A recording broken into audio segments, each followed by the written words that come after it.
అమ్మా, పిండ ప్రదానానికి కావాల్సిన ఏర్పాట్లన్నీ పూర్తయ్యాయి. కానీ ఒక్క విషయం. ఏంటండి? ఇలాంటి శ్రాద్ధ కర్మలు ఆడవాళ్ల చేతుల మీదుగా జరిపిస్తే ఎలాంటి ఫలితమూ ఉండదమ్మా. స్వర్గస్థులైన మీ అమ్మగారికి పిండ ప్రదానం చేయాలనుకోవడం చాలా మంచిదమ్మా. కానీ స్వర్గస్థులైన వారి ఆత్మలు శాంతించాలంటే మగవాళ్ల చేతుల మీదుగానే జరిపించాలని శాస్త్రం చెబుతోందమ్మా. మీ అన్నదమ్ములు ఎవరైనా ఉంటే? నాకు అన్నదమ్ములు ఎవరూ లేరండి. మీకు పెళ్ళయింది కాబట్టి మీ భర్తతో కార్యక్రమం జరిపిస్తే చాలా బాగుంటుందమ్మా.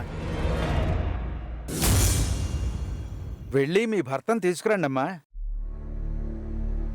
అది కుదిరే పని కాదు పంతులు గారు.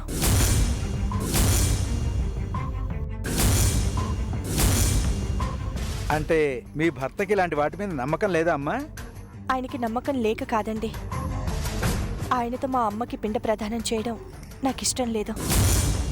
అంటే ప్రస్తుతం ఆయనకి నేను దూరంగా ఉంటున్నాను. మీరు దూరంగా ఉండడానికి కారణం ఏదైనా కావచ్చమ్మా. కానీ మీ భర్తతో కలిసి చేస్తేనే ఫలితం ఉంటుంది. నాకిష్టం లేదని చెప్పాను కదండి. మీ ఇష్టాన్ని కాదనే హక్కు నాకు లేదమ్మా. కానీ శాస్త్ర ప్రకారం మీ భర్తతో కలిసి చేస్తేనే ఫలితం ఉంటుంది. పంతులు గారు, శాస్త్రాల్లో ఏముందో నాకు తెలీదు, కానీ ఒక్క విషయం మాత్రం నాకు తెలుసండి.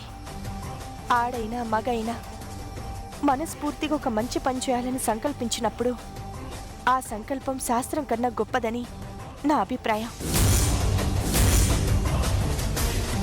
ఆడ మగ శాస్త్ర ప్రకారం పెళ్లి చేసుకొని ఒకటవుతారు. శాస్త్ర ప్రకారం ఒకటైన వారు అలాగే విడిపోవాలని మాత్రం అనుకోరుగా. శాస్త్రం ఇద్దరు మనుషుల్ని ఒకటి చేయడానికి పనికొస్తుంది, కానీ రెండు మనసుల్ని మాత్రం కలపలేదు. అలాంటప్పుడు అన్నిటికీ శాస్త్రాన్ని నమ్మటం కూడా కరెక్ట్ కాదు. మీరు కార్యక్రమం జరిపించండి. సరేనమ్మా. ఓం అపవిత్ర పవిత్రో వా సర్వావస్థాంగతోపి వా యస్మరేత్ పుండరీకాక్షం సో ధన్వత్ప్రదేశే సుచమణి విలసత్ సైకదేవోదికానాం మాలాకృతా సహస్రస్ఫటికమణి భైర్మౌలికైర్మండితాకరణం వందే విష్ణుం సర్వమయానం సర్వలోకనాథం. ఓం గోవింద గోవింద గోవింద.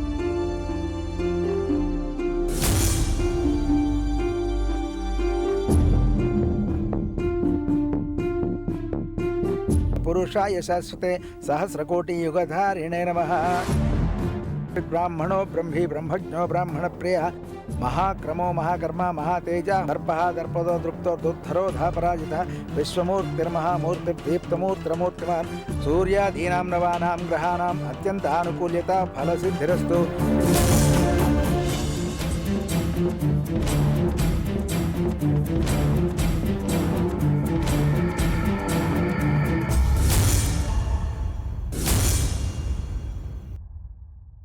శతమానం భవతి శతాయు పురుషశతేంద్రియ ఆయుష్యేవేంద్రియే ప్రతిష్టతి.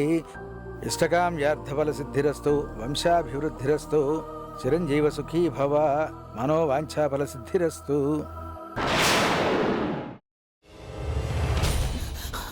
నువ్వు ఇంకేమన్నా చెప్పాలా? ఇంకేమన్నా అబద్ధం చెప్పాలనుకుంటే చెప్పేయి. నేను చూడాలనుకుంటున్నాను నన్ను మోసం చేయడానికి నువ్వు ఎంత నీచానికి దిగజారగలవు అని. ఎందుకు ఆలియా, ఎందుకు నువ్వు ఇలా చేసావు? నీకు తెలుసు కదా నానమ్మ తర్వాత నీ ఒక్కదానిని కదా నేను పూర్తిగా నమ్మేది. ఏమన్నావు నువ్వు? ఈ మధ్య అన్నిటినీ మర్చిపోతున్నావా? అది చాలు. వాటిలో ఉన్న శక్తి విషయాన్ని గ్రహించి మనకు వివరిస్తాయి.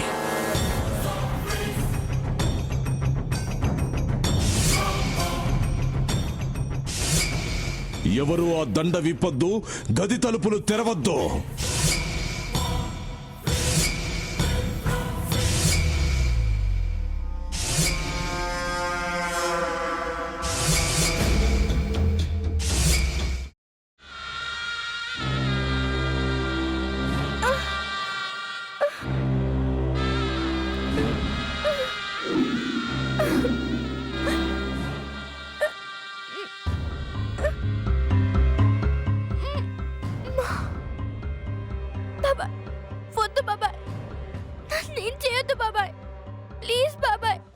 నీకు నిజం తెలిసినప్పుడే నా ఆలోచనలో నువ్వు చచ్చిపోయావు. అబ్బా ప్లీజ్ కొంచెం తినండి ప్లీజ్. భీమారావు గారు మీరా? ఇగో మీరా కాదు సక్కుబాయ్. అవును, మీ పనామే లేచిపోయిందని చెప్పి కంప్లైంట్ ఇచ్చినావు కదా. రేయ్, ఆయన కంప్లైంట్ ఇచ్చింది లేచిపోయిందని కాదు, కనిపించడం లేదు అని. అచ్చా, అట్లానా? సరే మేడం. ఇడియట్. ఆ వంట మనిషి పేరేంటన్నారు? రత్తాలు మేడం. ఏం పెద్ద మంచి, నీ వంట మంచిని కూడా మేడం అని పిలుస్తావా? రేయ్ హాఫ్ బ్రెయిన్,